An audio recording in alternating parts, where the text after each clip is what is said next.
Banyak sahabat menanyakan apa komentar saya tentang pernyataan pejabat keuangan bahwa hutang Indonesia masih dalam ambang batas aman. Nah, gimana ini jawabannya? Sontoloyo ini bisa apa menjawab pertanyaan tentang hutang? Pastinya saya tidak ingin berargumen dengan Menteri Keuangan terbaik di dunia. Siapa saya juga sih? Kemudian setelah saya pikir-pikir, mungkin ada baiknya bukan argumen tetapi menyampaikan dengan keilmuan yang lain. Dengan demikian diskusi menjadi netral. Karena bisa saja salah keilmuannya, bisa juga salah ambil sampel, sehingga salah kesimpulan. Dan dengan demikian kita nggak kena pasang ngeledek, lah salah ilmu gitu kan. Nah, ada sih ketakutan atau ketidakenakan kita. Bagaimana kalau keilmuan kita yang benar di kemudian hari? Kan jadi kayak pemerintah sekarang melakukan false information. Itu yang kita nggak mau. Jadi harus berdasarkan keilmuan baru kita bertutur. Bagaimana kalau mulai dari sana? Bener deh, kalau ternyata kita benar, gak enak banget jadinya. Begini melihat dari kacamata lain, dari ilmu lain.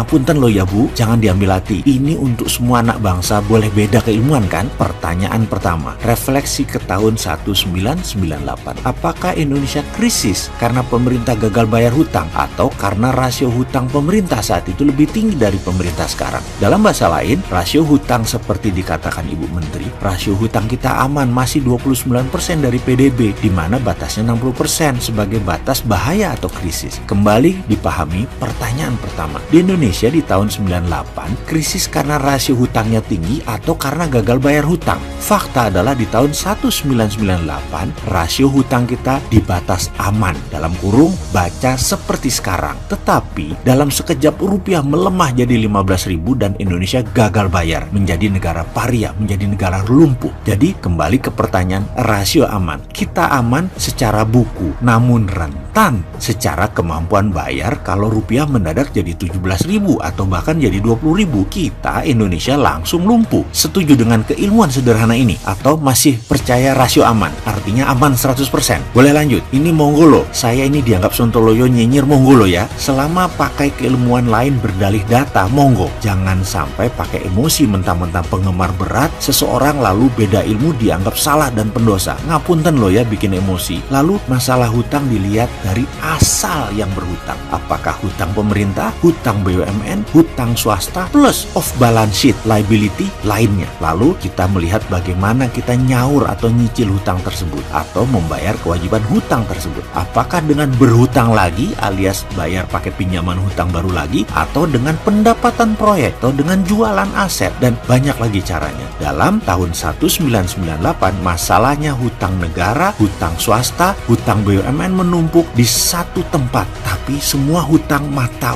uang asing alias hutang dari pinjaman luar negeri. Jadi rentan dengan naik turunnya kurs. Di tahun 2019 ini hutang negara, hutang BUMN mendominasi, swastanya sedikit. Lalu dikatakan bahwa Jepang, Amerika adalah negara penghutang terbesar. Nah ini menarik, benar setuju. Hutang diambang rasio atas alias sudah di atas 50% dari negara Amerika dan Jepang. Namun di sekolah saya diajari juga cara melihat data dengan cara lain. Maaf ya, mungkin karena kampus pinggiran beda dengan kampus Bonafit, jadi ilmunya masih ecek-ecek saya ini. Begini kami diajarkan, hutang Amerika menggunakan mata uang negaranya sendiri, alias hutang pakai mata uang dolar juga. Jadi tidak ada potensi rugi kurs, dan juga pembeli surat hutangnya ya warga Amerika sendiri, pengusaha Amerika sendiri, perusahaan Amerika sendiri, atau pinjamannya jadi pinjaman dalam negeri yang banyak. Demikian juga Jepang, dana pensiun Jepang duitnya banyak dan dipakai beli surat hutang negara sendiri, yen ketemu yen. Sekarang hutang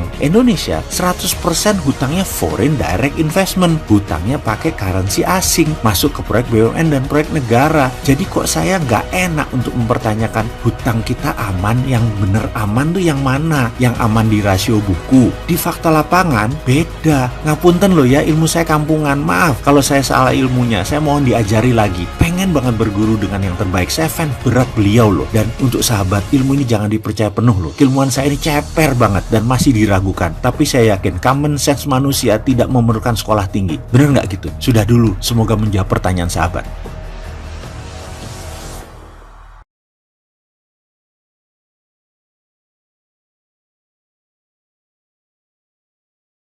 Ketika seseorang mendengar sebuah nama Niccolo Machiavelli atau terminologi Machiavellian, apa hal pertama yang muncul dalam pikiran Anda? Menurut saya banyak yang mengatakan dengan kata manipulasi, peniru, atau dalam konteks yang lebih luas lagi, kemampuan memainkan kekuasaan dengan curang dan penyalahgunaan kekuasaan. Dan bagi saya, semua itu nggak pas. Salah versi saya loh ya. Banyak tulisan Machiavelli saya baca dan saya pelajari. Jadi rasanya pemahaman manipulasi, penipu itu tidak pas. Banyak orang yang menyimpulkan secuplik pemikirannya tidak holistik, kesemuanya melihat dari seorang Machiavelli. Sebenarnya dari semua cara yang digunakan jurus untuk berkuasa dan tetap berkuasa, bagi Machiavelli mengajarkan satu hal, yaitu pragmatisme. Pragmatisme disederhanakan artinya kira-kira adalah ambil semua kesempatan dengan apapun cara, memihak pada ego pribadi dan ego kelompok, ikut angin saja pokoknya berhasil, nggak ada ideologi. Ideologinya adalah pokoknya dengan segala cara tujuan tercapai. Baik, itu semua sepenggal pelajaran geopolitik yang semua kader bangsa harus bisa memahami apa yang sedang terjadi. Jangan sampai kita hanya jadi penonton sitting to happen, dan lebih parah lagi, bahkan kita hanya bertanya wondering what happened, nggak tahu apa yang sedang terjadi, tapi sok tahu. Seperti saya ini yang sontoloyo. Sekarang kita masuk ke Tale of Three Countries atau kisah tiga negara. Mana yang creating to happen, mana yang sitting to happen, mana yang wondering what happened. Tiga negara tadi adalah Amerika, China, dan Indonesia. Kita mulai dengan Amerika yang merubah nama US PACOM menjadi US Indo-Pasifik. Apa maksudnya? Indo-Pasifik mencoret China, US PACOM, China termasuk. Sekarang di luar, mau apa Amerika? Kita lihat China dengan foreign policy-nya yang tertulis jelas dalam kebijakan luar negeri China Tiongkok, yaitu ambil kaum akademisi, ambil politikus, ambil pejabat untuk mempermudah China ekonomi strategi masuk ke sebuah negara yang nanti semua itu dikawal oleh China Private Army. China pakai Perdana Menteri Australia, mantan Malcolm Fraser, sebagai pejabat yang terbeli, dan saat ini 30% PDB Australia ada kontribusi Cina-nya. Pakai pejabat Timur-Timur, dan saat ini Cina menguasai 40% PDB Timor Leste. Demikian juga Fiji, Papua Nugini, Vietnam sudah mulai sekarang digarap. Semua wilayah Indo-Pasifik Cina mulai garap. Apakah US Indo-Pasifik counternya maritim Silk Road-nya China? China masuk pakai pengendalian perut, Amerika masih pakai Old War strategi, asimetrik. Apa ini saling counter? Amerika bangun US Indo-Pasifik sebagai New Force Army, di mana India, Australia, dan Jepang menyambut dengan perhatian penuh. Sementara Indonesia yang punya wilayah di tengah, kok diem saja? Bener deh, tengahnya itu Indonesia, dan Indonesia menyatakan netral gitu. Saya pikir netral itu namanya anti Amerika gitu ya. Kita ini netral, harusnya benar-benar netral. Tidak pro Cina juga, tidak pro Amerika juga, tapi semua kebutuhannya kita akomodir. Sekarang kita lebih dalam lagi menganalisanya. Poros maritim Indonesia konstruksinya seperti apa? Mengapa copy paste poros maritimnya Cina? Dalam sebuah acara akbar di awal tahun 2019 yang namanya Military Defense Exercise yang dipimpin Amerika bersama 90 negara. Sekali lagi, 90 negara mereka melakukan mega exercise. Hal ini belum pernah dilakukan sebelumnya. Simulasi perang akbar. Apa yang terjadi? Indonesia dan Cina tidak diundang loh. Wilayahnya di mana? Maritim Indonesia dan Laut Cina Selatan.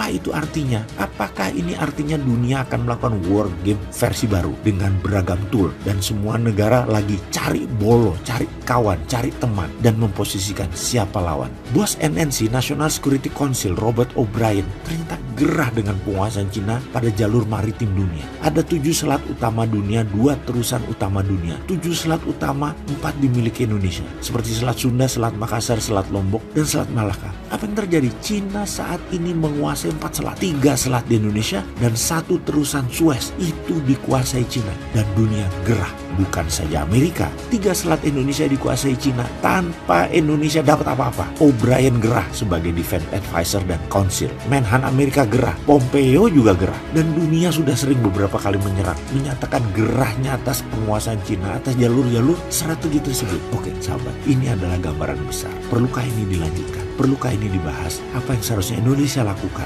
Apa memilih kasual seperti sekarang? Wondering what happened? Padahal wilayahnya yang dibahas adalah wilayah Indonesia. Wahai Indonesia, mana sih platform pertahanan negaranya? Dan mana sih kebijakan luar negerinya? Ditunggu loh.